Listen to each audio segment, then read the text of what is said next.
아는 것만큼이나 굉장히 중요합니다.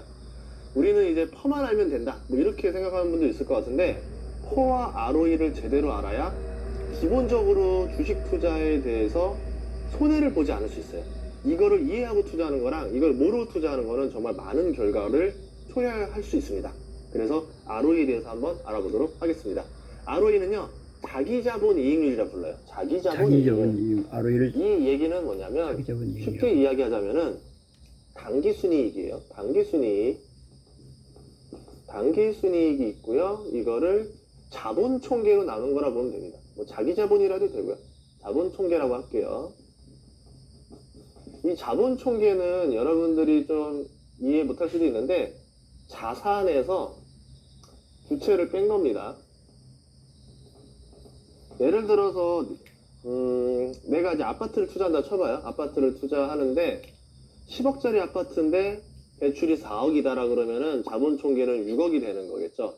부동산에서는 어떻게 표현하냐면 실투자금이라고도 부르죠. 이렇게 이해하시면 될 것 같아요. 그러면 실투자금 대비 내가 뭐 임대료가 얼마냐, 순이익이 얼마냐. 순이익이니까 뭐겠어요? 임대료에서 수수료 빼고 이자 빼고 했을 때 순수하게 남는 순이익이라는 거겠죠.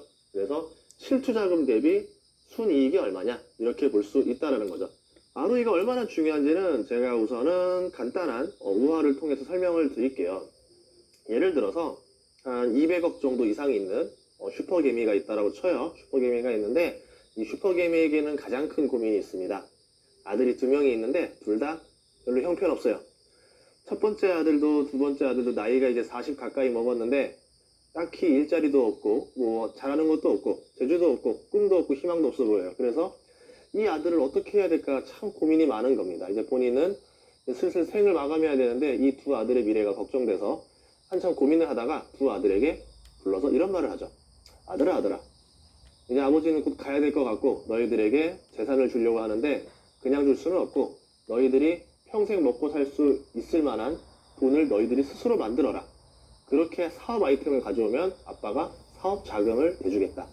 그러니까 다음 달에 와서 사업 계획서를 아빠한테 제출해라 라고 말을 합니다. 그래서 큰아들과 둘째 아들이 여러 방면을 뛰어다니면서 사업 계획서를 작성해서 한 달 뒤에 돌아왔죠. 첫 번째 아들이 아버지한테 이렇게 말을 합니다. 아버지, 저는 어떤 사업을 하기로 했는데 1년에 1억은 충분히 순이익을 만들 수 있을 것 같습니다. 그런데요, 저는요 1억을 만드는데요 얼마가 필요하냐면 100억이 필요합니다. 아버지, 그래서 저는요 100억을 빌려주시면은 제가 1년에 1억씩 순이익을 만들어 보도록 하겠습니다 라고 했죠. 그리고 나서 이제 좀 있다가 둘째 아들이 들어왔어요. 둘째 아들이 이렇게 말합니다. 아버지, 저도 찾아봤는데 적당한 사업이 하나 찾아봤어요. 이것도 1년에 1억을 벌 수 있을 것 같습니다.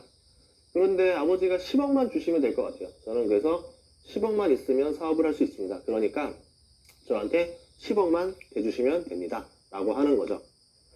그래서 이 아버지는 한참 고민을 하다가 어떠한 결론을 내립니다. 아주 현명한 투자자죠. 왜? 이 아버지는 슈퍼개미 출신이에요. 투자의 대가입니다. 그러면 아버지는 어떠한 선택을 할까요? 자, 첫째 아들이랑 둘째 아들인데 첫째 아들은 보세요. 100억을 가지고 1억을 만들었어요. 그러면 효율이 몇 프로 나는 겁니까? 투자금 대비 효율이 1%밖에 안 나는 사업을 하는 거예요. 둘째 아들은 뭐예요?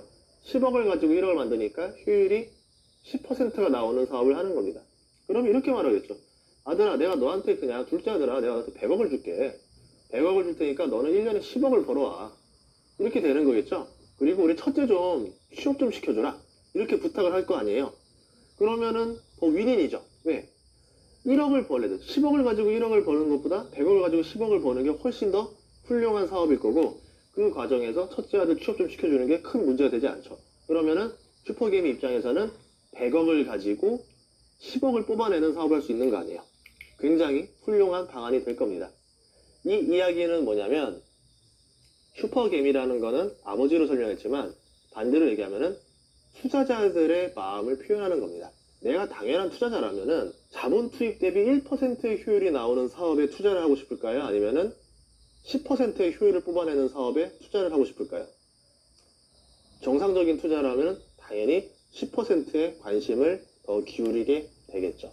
그래서 ROE가 높을수록 훨씬 더 투자자들한테 매력적으로 느끼게 된다. 그래서 ROE가 높은 기업에 투자를 하는 게 좋다. 이렇게 정리할 수가 있습니다. 이걸 진작 알았더라면